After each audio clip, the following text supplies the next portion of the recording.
So let's move on to our topic for this week. If people are following us on Instagram and on Twitter and on Facebook, this week's episode is going to be about cartoons that we loved as kids. Now, this is what's strange about it. This is like Jordan's bread and butter.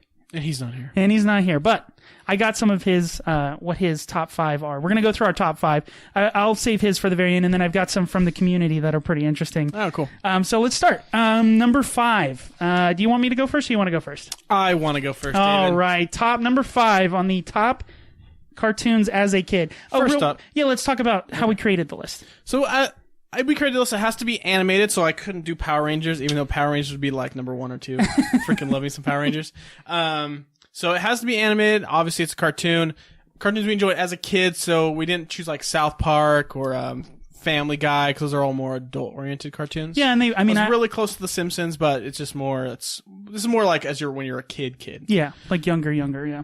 Yes. That's how we do it. For me, I went back and I watched a bunch of these cartoons, which I'll talk about in each one of them, because there's a different opinion when I was a kid and now, and we'll talk about that. But these are the cartoons that I still enjoy watching now. I would watch them now. And I remember you talked about this. These were the cartoons that you would wake up early on Saturday morning to make sure you hit. Like, how do you get a kid early up before school on a school day? You can't, right? Yeah. Pokemon can.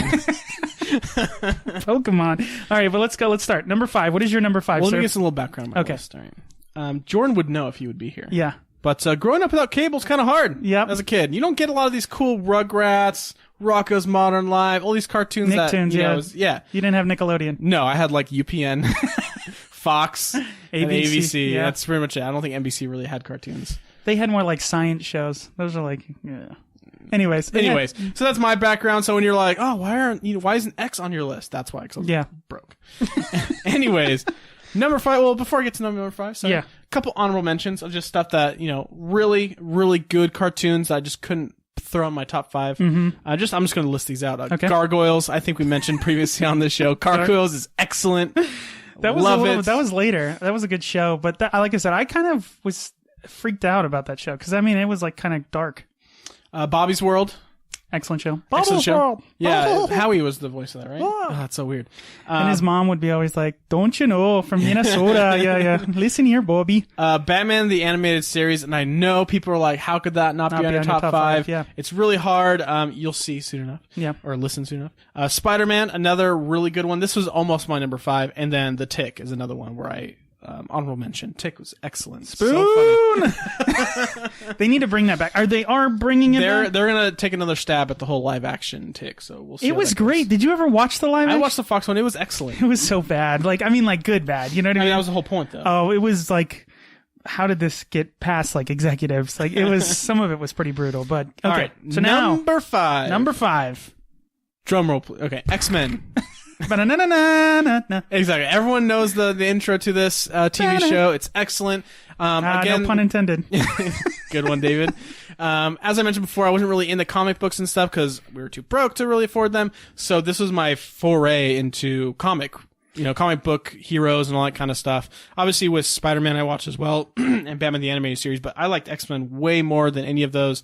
Characters were excellent. You got all the weird ones and stuff too. It was just so good. Yeah, I think this show introduced X-Men comics probably to more people than the comic books themselves. Yeah. I know kids that literally just knew X-Men from these comics, and you can see that because a lot of, like, for instance, Apocalypse, they're going after that 80s, 90s look, and you have Jubilee with the yellow jacket and the big, pink sunglasses. Like, it's feeding into that. But also the one thing about that show, versus other kind of adaptations of comic books, is it looked like the comic books. The artwork and the art style and the movement felt, and the scenery, and even the storylines. Like, they didn't pick, like they did Days of Future Past, they did like the Apocalypse. Like, a lot of the weird stuff they did right off the bat. Yeah, which is really cool. And I remember in like one of the very first episodes, one of the main characters, Morph, he like dies. So like they like, it was about Morph, yeah. Remember that? Yeah. You left me. And then he ends up being like Mr. Sinister's like minion. Again, I'll talk about this in some other mind. I enjoyed cartoons that actually had narratives that went across like a season. You had like part 1, part 2, part 3.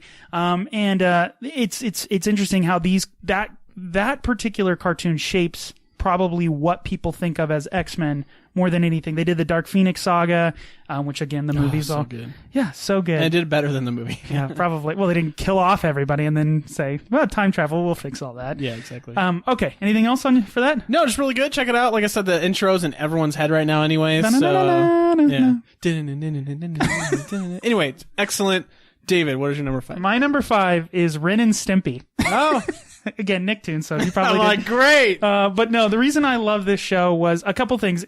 When I remember watching it as a kid, I was like, there's always those cartoons that you watch, like Beavis and Butthead's a good example. Like there's a little part in your brain that's like, I'm not supposed to be watching this.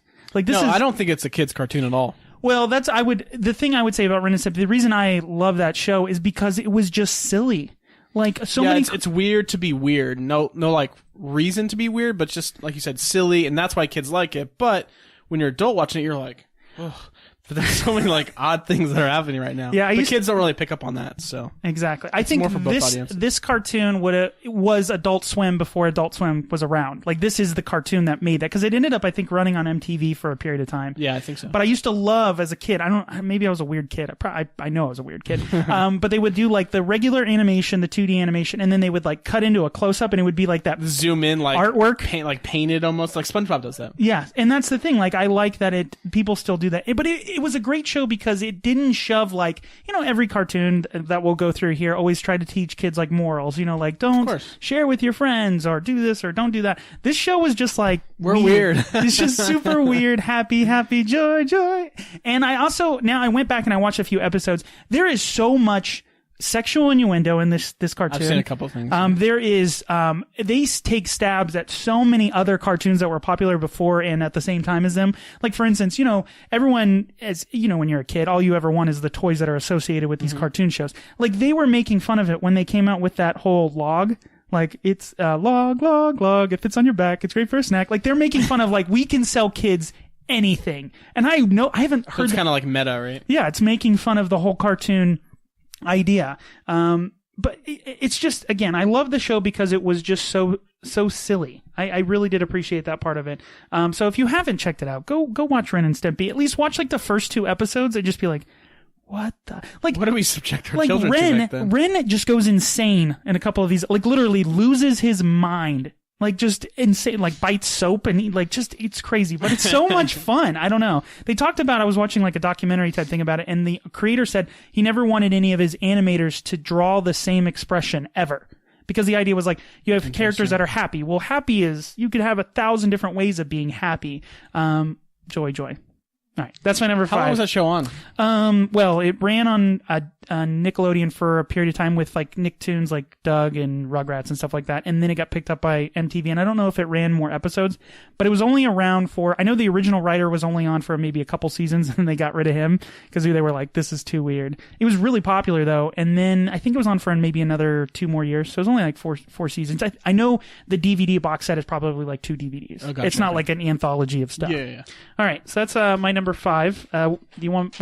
Let's get to number 4. Do you want me to do it, or you want to go first again? Let's go back and forth. Okay, go for it. My number 4 is